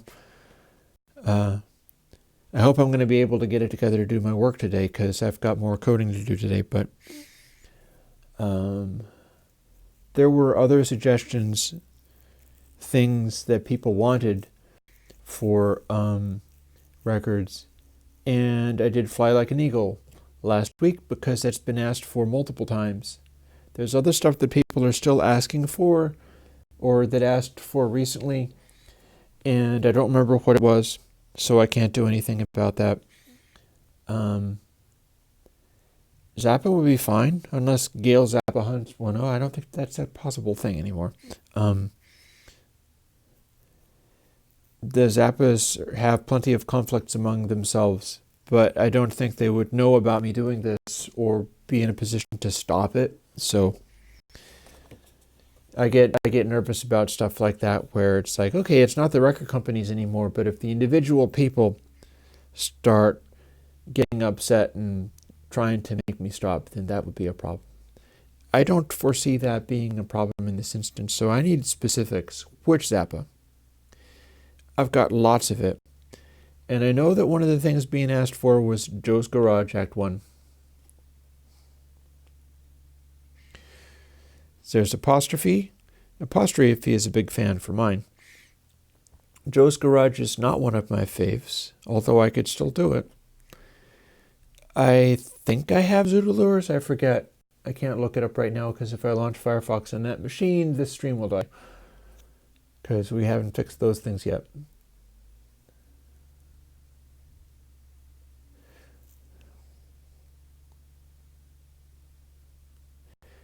Two of you have now mentioned Apostrophe, and I know stuff about Apostrophe. I think maybe that'd be a good idea. Well, we can get to Joe's Garage. Believe me, they're not going anywhere. I'm going to be continuing to come up with new stuff to do. I'm going to continue to need new suggestions.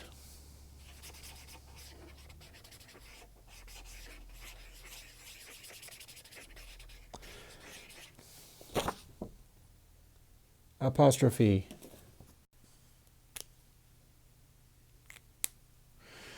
Because here's the thing, and some of this is going to be stuff that I need to be talking about when actually doing that. But I don't have the Yellow Shark. I do have Shut Up and Play Your Guitar, all 3 records of it, and that's quite good. And there's stuff to talk about there as well. But the thing about Apostrophe is there's a bunch of stuff going on, and I have a bunch of resources. It's not all strictly Zappa's resource, but I have this wonderful book. And It is a book by David Watson, I think. And it's called The Negative Dialectics of Poodle Play. This big, massive book. I've had this for a bunch of years. I had this, while my mom and dad were still alive, and got it from my dad one Christmas, and it was a very, very fine present. I don't know how he stumbled across it, but for whatever reason, he got it, and he knew that was a book that I must have. And man, did it turn out to be good. Because this guy writing this book about Zappa, it's the tome of erudite study about all the goofiest stuff. And he gets into some of the tech stuff, but he also does these thematic explorations and these studies about, things like parallels between Stinkfoot and King Lear. And if I refresh my memory on that kind of stuff, I can take this to really interesting directions. Plus, there is things that I know about, like I know that's Ainsley Dunbar playing in a lot of the records. I can interpret some of the sounds in that I know how they set up the drums and things. Specific guitar tones, I know how they were done. Like if you're interested in the Cosmic Debris lead guitar sound, I know exactly how that was done. I'll be happy to tell you.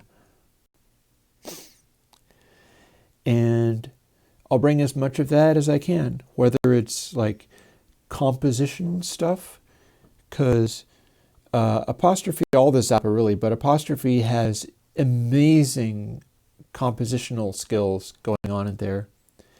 And it has a emotional story in it as well, in that, if I'm not mistaken, and I'll refresh my memory about this, this is the one where Ahmed had gotten born and he was like premature or something, so he's in the hospital. And much like Peter Gabriel during the recording of Lamb Lies Down on Broadway was traveling an hour to commute and go and visit his newborn child that was in an incubator and wasn't necessarily going to survive, and then coming back and trying to do that. Apostrophe, Zappa was doing that stuff.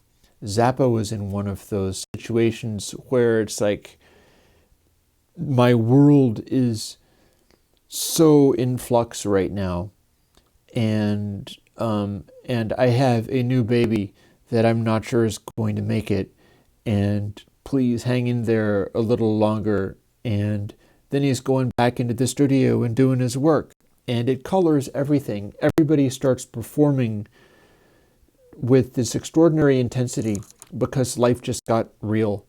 But that's the kind of stuff we'll be talking about on the Evergreens thing. So we'll do Apostrophe. We'll do Apostrophe this coming Wednesday. I'm not sure if I would call Apostrophe smooth sounding, though.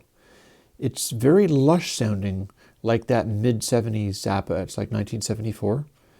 So it's not quite as glossy as One Size Fits All, which is a spectacular, spectacular album. If you don't know One Size Fits All, not all of it will play smoothly for me. I've got like the occasional skip in some of its. And part of that is because the dynamics, the transients in there are amazing. Same deal with Apostrophe. The transients in that recording are astonishing. There is an extraordinary amount of headroom, peak energy. And that's super important, and it's part of how it gets its sound. But the extreme clarity and brightness of the album make me not think of it as smooth per se. But then you've got like your horns and things and just a wide variety of instruments, all of which can play about 3 million notes a second in tight ensemble.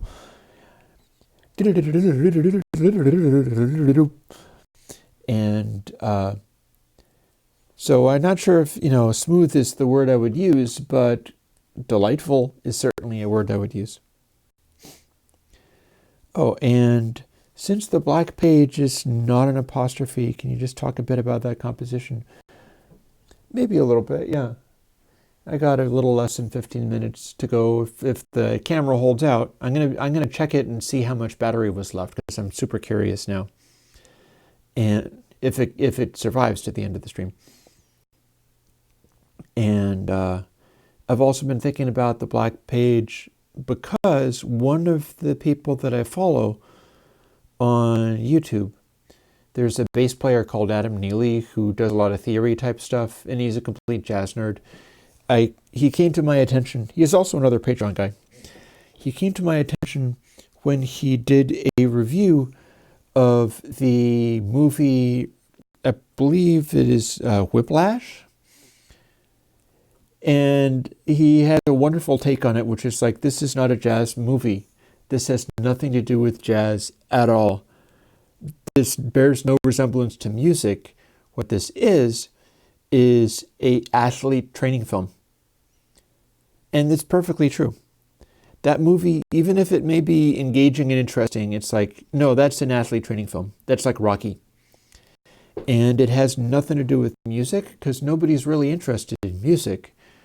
They're interested in kind of something else.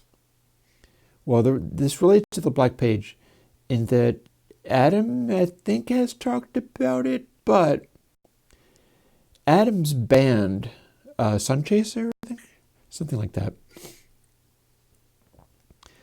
is a small group of people. It's him, I think, a keyboard player and a drummer. The drummer has a YouTube channel as well, and the drummer has taught himself to play the black page and sort of live streamed it. He made a video where he was teaching himself how to do it and teaching you how he went about doing it.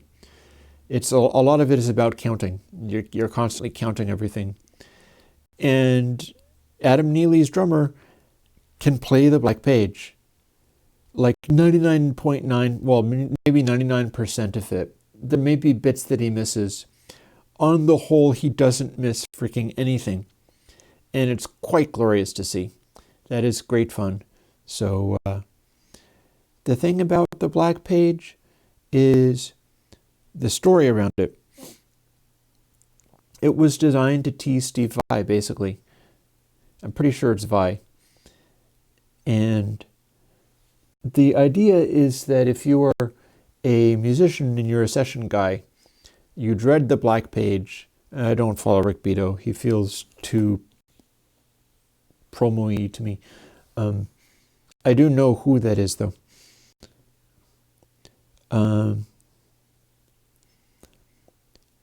Zappa was teasing Steve Vai with this because the idea was like, oh, we dread the black page. It's too many notes, so hard to play. So Zappa was like, fine, okay. Here, you want too many notes? I'll give you literally a black page.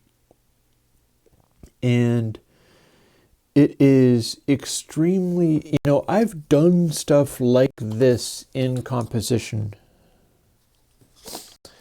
Like, say, we'll use this page because I have it handy and my other paper is covered by a laptop right now.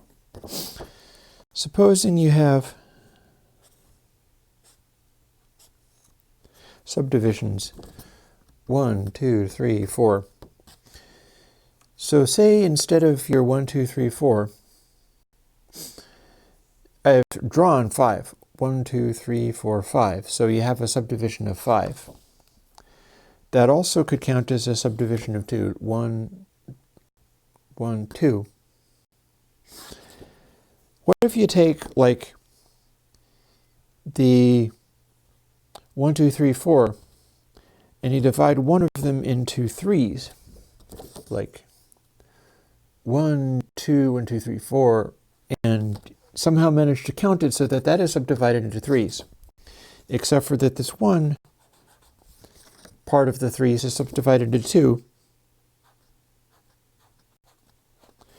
and the other part of the 3 is subdivided into 5, so it's 5 in the space of a third of a quarter note. That's what the black page is made out of. And that is something that I did in a album that I put out myself a long time ago. I still have a cajillion of these if people like them or want them, called Dragons.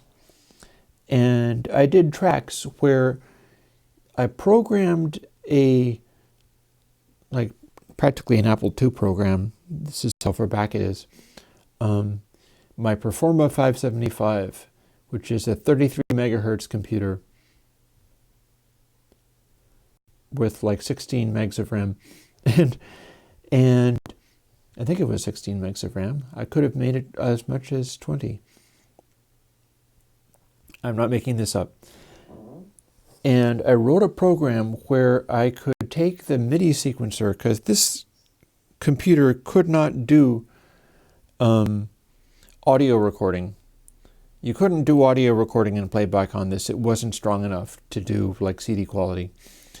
But you could do MIDI, because back in the day you could sequence stuff with MIDI and operate things that way.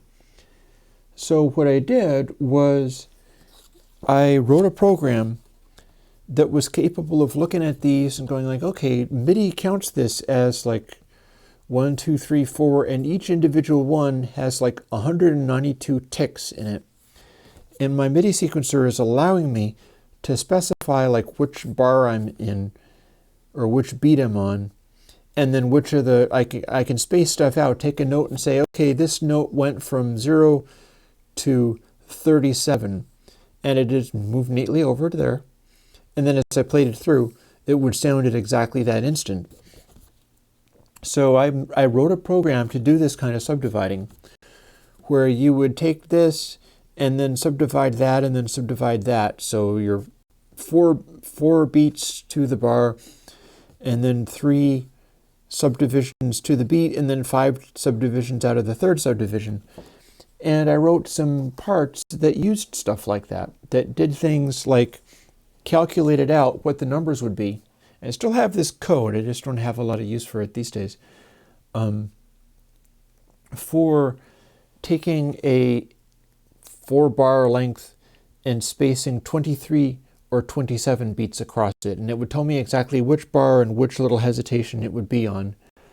And I wrote stuff, and I made an album based on some of those things. Like the track Earth Dragon uses a hi-hat that doesn't, it sounds like an insane typewriter.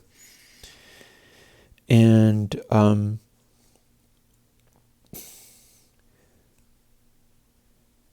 there was one called Bone Dragon that was using sort of marimba-like sounds.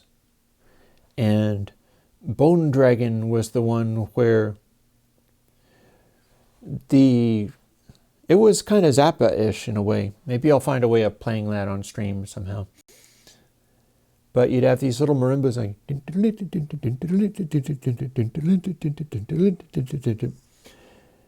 and then it would go into a breakdown where, and this is all being done on hardware synthesizers, because the computers couldn't do this back in the day. It ran 33 megahertz and you couldn't do that.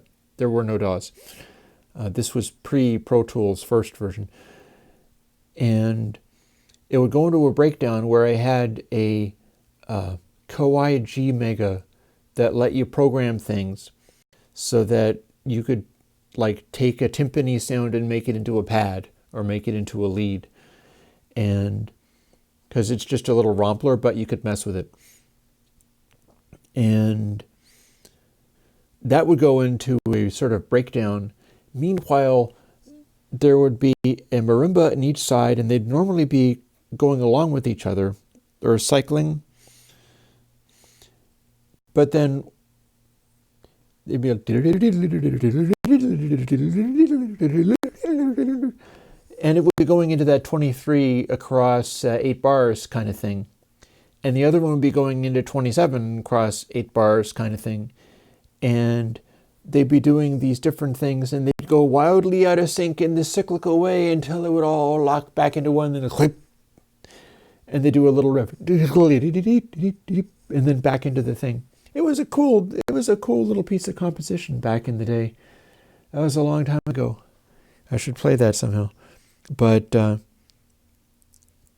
yeah, they are actually on the Crush All Boxes website, because I believe that's where I stashed all my old music. So there's that. Couldn't tell you exactly where. I will find a way of playing this stuff for you at some point. I don't think I even have it on my computers at the moment. but it's live on a website somewhere. You can at least get the MP3s of it. And that's the one where I got 1,000 CDs made back in like the early 2000s.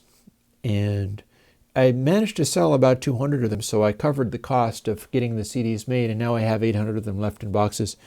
So if that sounds cool, there are ways that you could have it.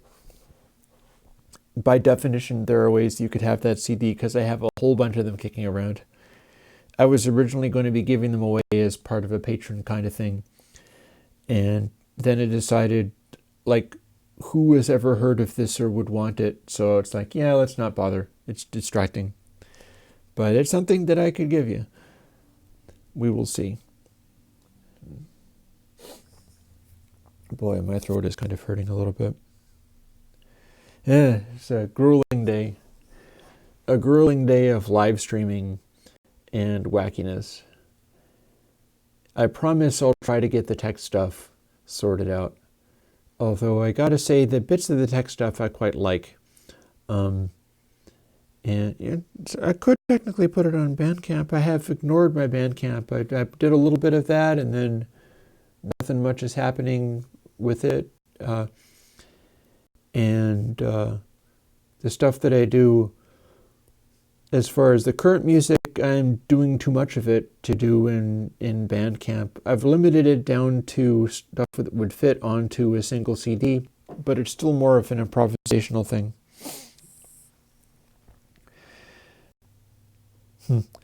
I have had a ponytail. I'm not sure if I ever had earrings. Maybe you're confusing it with these. I think I had these for a long time. Were you thinking of this? I might have had these in. And you'd see them and they'd be poking out of my ears and it might look like earrings. I've never had pierced ears, and I don't believe I ever wore any other kind of earrings, nor do I have them. I totally would wear them if I wanted, but I have not seen the appeal. And hopefully I'm still a bit of a rock star. In my special, peculiar way, I suppose I am. Anyways, it is getting time for me to, head out, drink another cup of coffee, maybe do the opposite rather than drink another cup of coffee, take a nap, and try to rest up and get back into the swing of doing these plugins, because, come to think of it, I can read off some of these things, some of the upcoming ones. So tell you what, yeah, I have very little chance of growing another ponytail now. I actually still have it, because when I cut it off, I kept it. So I've got that, and the robe is because it's cold in Vermont, and as we get into the winter, you'll see me bundled up in this for the live streams more often, because it keeps me from getting cold. Like the next time I get another load of firewood is going to be like the end of December. The place I get it from, I stretched it too long to wait for getting it, and they are way overbooked. So it's going to take me a really long time to get more firewood in. Thankfully, I have a pretty substantial amount laid in at the moment. But what was I even thinking about, apart from saying, see y'all later? I can say, hey, the camera survived. I'll let you know in a minute as to, or maybe I'll flip the thingy out, and whatever it does to the image, I don't care, because we're done. And I'll tell you how much battery it used, because my feeling is that this camera must be getting ready to die from lack of battery any moment now. But they're supposed to go for a long time. It's just that I'm not sure they're supposed to go for a long time while powering the HDMI cable. I'd like to do more ambient, I just never get into it. So there will be more ambient when I get more of my reverb stuff hooked up and ready to go. Like you might notice, gesturing down there, you can really see it. Those are MIDI verbs. I'm accumulating MIDI verbs. When I get them wired into the studio, when I get them wired into the modular rack in such a way that I can actively use them for things, that is when you'll be seeing more in terms of ambient type stuff, because the MIDI verbs make all of that more interesting. And they will also be my model for building something based on Axolotl and designing some reverbs that can exist in the hardware domain, because Axolotl is a good platform for that, just like the music thing stuff is a good platform for certain other kinds of things. I'll get that sort of thing together. And now, let's see what happens when I rip this thing out. Oh yeah, it didn't kill my recording, although it might have killed the frame rate. But I am indeed down to like the last quarter or less of the battery, so that tells me how much I can do. Let's put it away again and see if it screws up the stream again. I think it's screwing up the visuals. Is it screwing up the audio? Nope.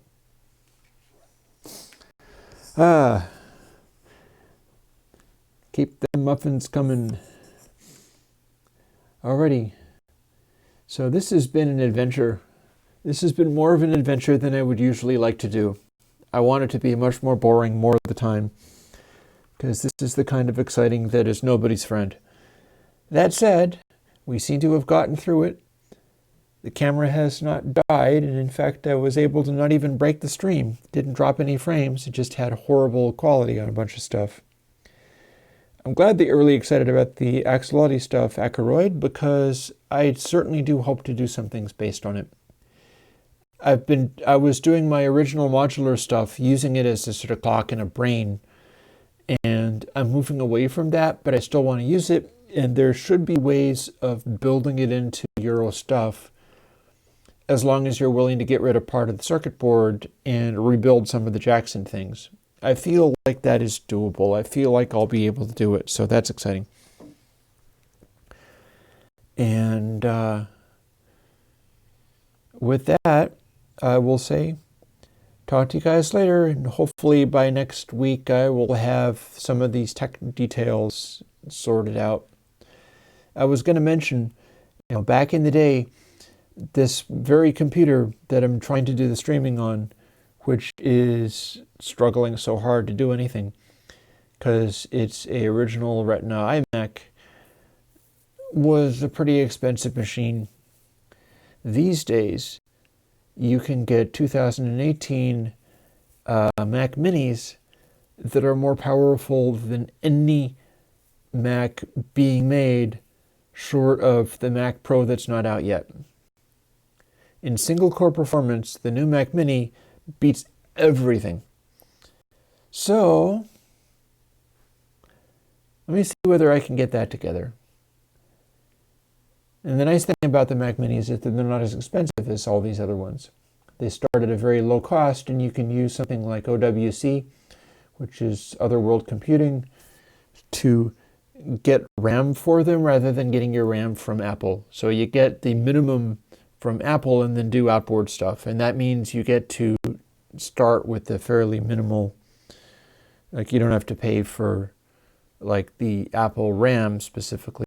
And that also means you can get things bit by bit. If you do get RAM for 2018 Mac Mini, get their little install kit, because don't ask me how I know, but they come with all of these horrible little security screws that you have to have special screwdrivers for that nobody has.